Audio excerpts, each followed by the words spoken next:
Please subscribe and don't forget to press the bell icon to get notified whenever we upload a new video.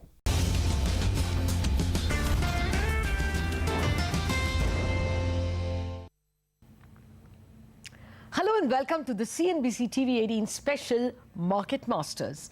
My guest today is Mohnish Pabrai, the founder and managing partner of the Pabrai Investment Funds and the founder and CEO of Dhandho Funds.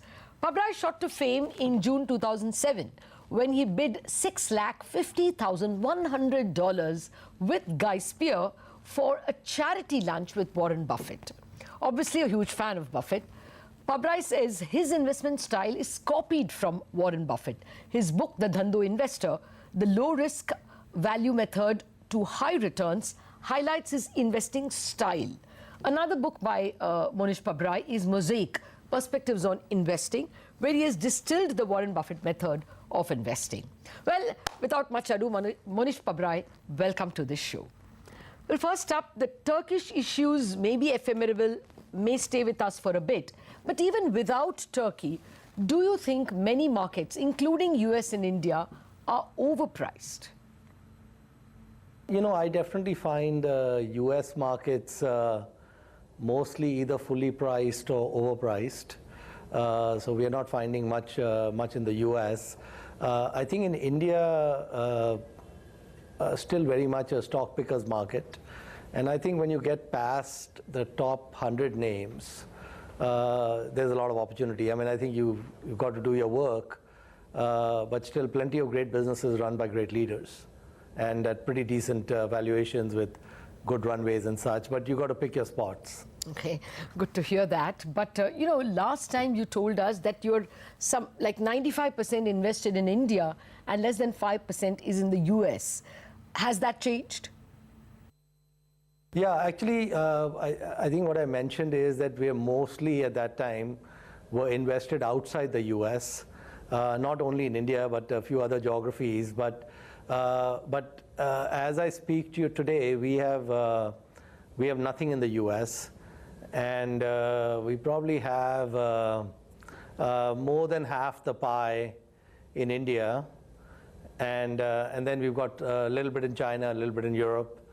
And that's kind of how but you know, it's all bottoms up. You know, we don't have a view that I have to have X% in X geography or anything like that. It's just what shows up and what makes sense. So I think for quite a while, we've been finding stuff in India, but we haven't been finding anything pretty much anywhere else in the world. And so I'm just spending more time digging into companies here, and it's great. Okay, I do want to know what you're digging into, what kind of companies. But before that, one more global question. Do you worry that global growth can get stymied by the high tariffs that are being imposed in a tit-for-tat war? Yeah, so we are pretty far away from a war. I think tariff war, you know, you go to like the 30s, Smoot-Hawley and stuff. I think we're nowhere near that world, and I think well before we get anywhere near those points, I think saner minds are going to prevail. So I do believe that in the kind of battle between the US and China, China will eventually blink. And I think that President Trump, I think he has a very valid point that for a very long time, the U.S. has been on the short end, getting the short end of the stick, if you will, and it made sense because the rest of the world had yet to rise. There was all the World War II issues. So a lot of the way the trade is set up today in the world has a lot of kind of historic reasons which don't make sense today. So the United States is seeking a leveler playing field. And I think it's going to get a leveler playing field. I think the probabilities that we're going to end up with any significant impact on global growth because of this, I think is very low. That's the best view I have today. We'll have to wait and watch, and hopefully that'll turn out to be true. Well, you know, the one Indian sector which is under the ire of President Trump is the Indian IT sector.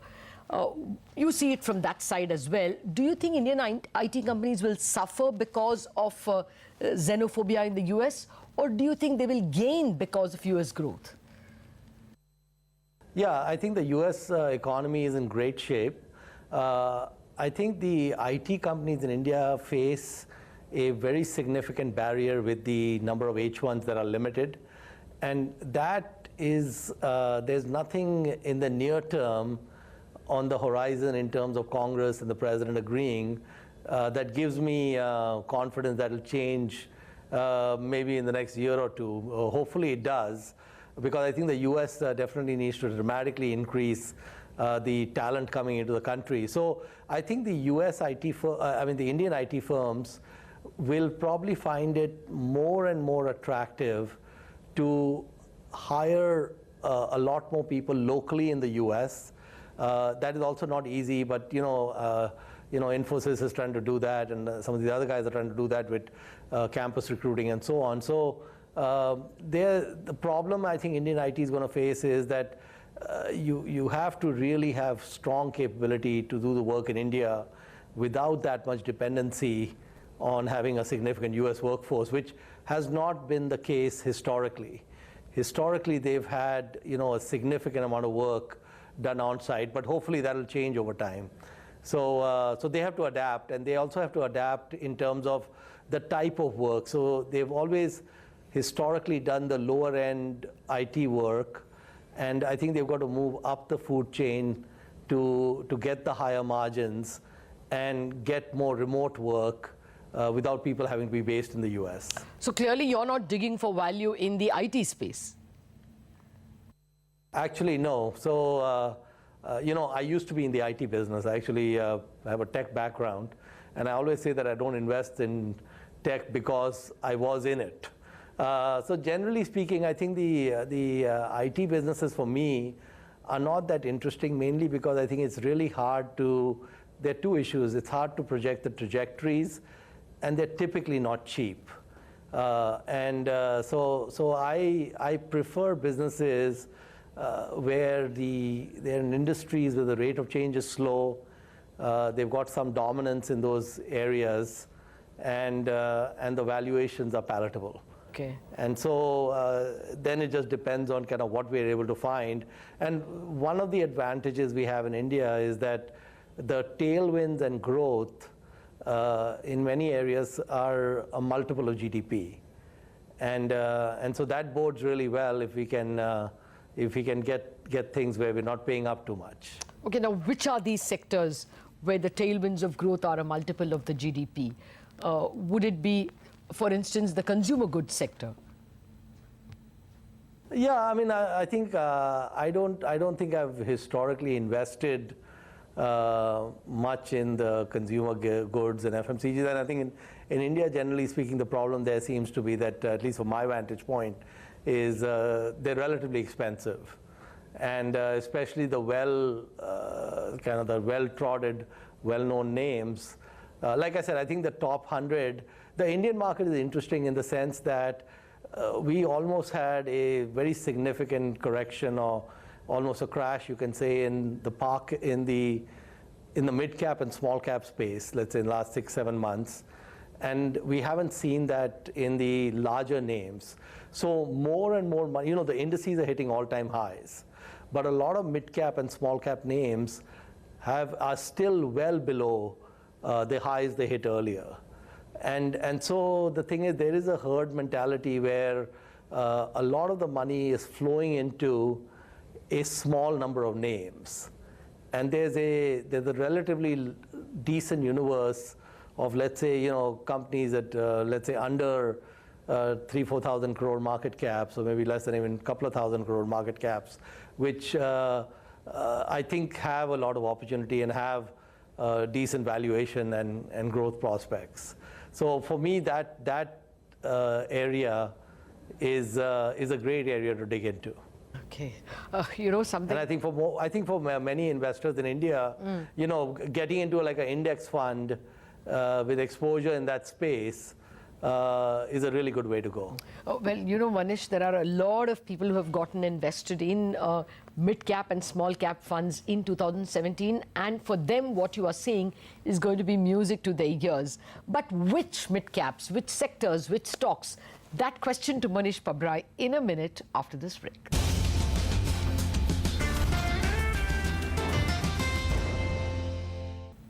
Welcome back to our CNBC-TV18 Special Market Masters. We have been speaking with Mohnish Pabrai, the founder and managing partner of Pabrai Investments and the founder and CEO of Dhandho Funds. Well, Mohnish, before we entered the break, you were telling us that there's still a lot of value in the mid-cap space, especially after their year-to-date fall. Now, let me start with one of the biggest sectors, finance. It's a broad space now. Banks, non-banks, insurers, mutual funds, and lately, you know, corporate banks are doing very well. Do you like them? What do you like in this space? Yeah, so you know, one of the big problems with let's say levered financial institutions, banks or NBFCs and so on, is that you have a small sliver of equity, and on top of that you have you know, maybe 5-10 times or more of your capital that is levered.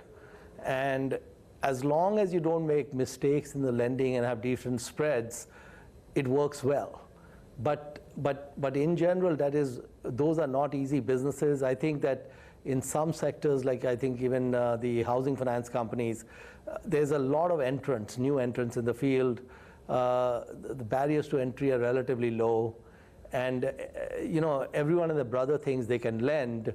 The problem is in collecting, not in lending. And so it's always easy to give the money away. It's a lot harder to collect. So I would have a lot more interest in, for example, an asset manager than a lender, because an asset manager and lender, even though both are in the same space, in one case you've got this recurring revenue you have on a base of assets which is hopefully growing, and you know, your cost can be a fraction of that. And you don't really have the risks of, you know, defaults and NPAs and all of that. So to me, the asset management business, in fact, I have not been able to find an asset manager in India that, you know, both from a valuation and future prospects kind of fits the bill, if you will. Usually they're well recognized as great businesses, and they're premium priced. And but you know, the nature of markets is that they'll vacillate. So at some point, I may get a chance to get into that space, and I would love to, because I think that that sector has nowhere to go but up. And I think the Indian savings historically have gone into real estate and gold, and that is in the past. And so when we look at GDP growth, we look at savings, we looked at tier 3, tier 4 towns, tier 2 towns, and the savings flowing into the equity markets, which is what is happening and will continue to happen. That's a very strong tailwind for a very long period of time. But do you also include insurance companies in this, you know, asset managers that you're talking about? No, I think insurance is a different business. And again, insurance, you've got to separate the property casualty from the life insurers.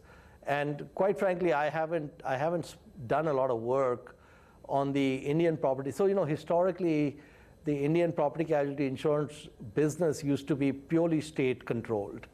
And insurance in general used to be state controlled. So the entrance in the field, you know, if you look at healthcare and these other areas, relatively young histories. And I think one of the problems you have in property casualty insurance is the average property casualty insurer globally is a terrible business.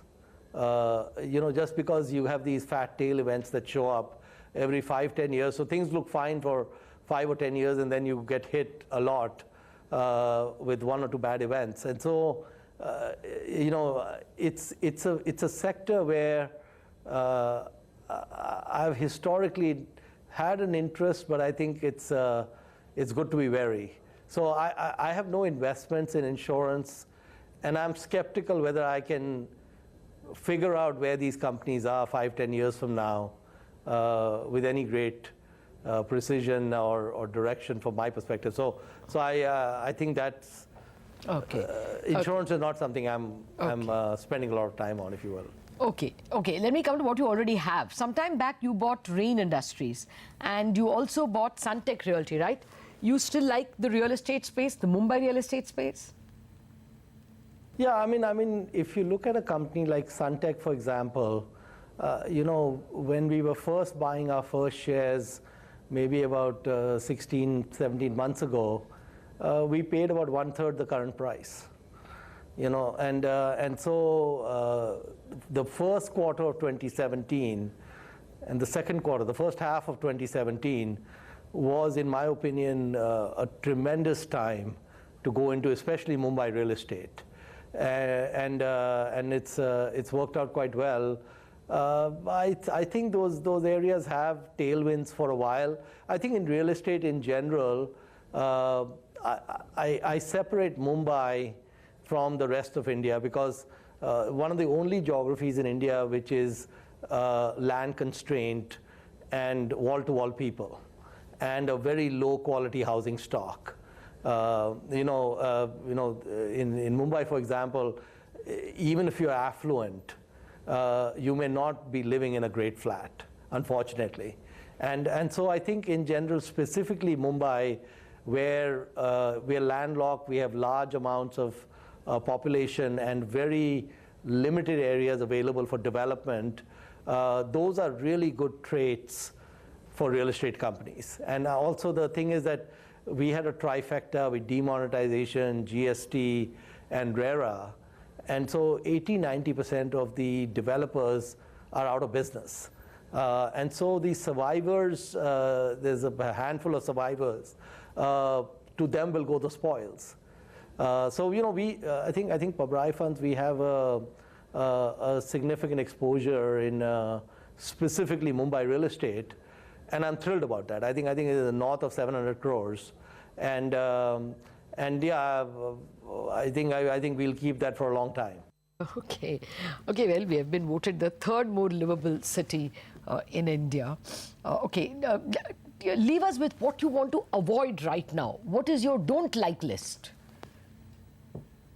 Yeah, so I think one of the things about capitalism is that you don't get paid more for degree of difficulty. So what Buffett and Munger mean by that is that there are some businesses, or most businesses actually, that are really tough businesses because capitalism by its very nature is brutal. And there are other businesses where an idiot can run them, and they just gush cash, and you don't get paid more for going into the difficult business. You actually get paid more for owning the easy business. And so it's a dichotomy in capitalism where one of the things I'm really looking for is what is the quality of the business? Is it a great business which can be run by an idiot and still make money? Or is it a business that has so many competitors and so, I'll give you an example. The typical bank. The typical bank is not a great business. They have to lend out 7 or 10 times the capital they have to make 1% on assets. Okay, so the thing is your 2-3% spreads. So your margin of error is really small. And we've seen what the impact of that margin of error is in all the PSU banks. So you can take the entire banking sector and say, a tough business definitely cannot be run by idiots. Okay, but if you look at a company like Coca-Cola, in its 30-year history or something, at least 50 years it was run by idiots. Okay, 5 decades. I can name, we had time, we named the CEOs, but they couldn't destroy the business. Not only could they not destroy it, it grew like crazy. With decades of poor management, buying film studios, buying shrimp farms in Thailand, and then selling them all at a loss, all those things put together, Coke has been a great investment. And it's been a great investment because the core business is phenomenal and it's easy to run. So I think the trick I've learned is don't do math till the 4th decimal to invest. look for the no-brainers. And that's what the most important thing, more than the checklist, I think, is looking for no-brainers. Okay. Well, Mohnish Pabrai, it's a pleasure speaking with you. Sometime when we meet next time face-to-face, tell me those businesses that idiots can run and that gush a lot of money. Thank you very much indeed for joining us today.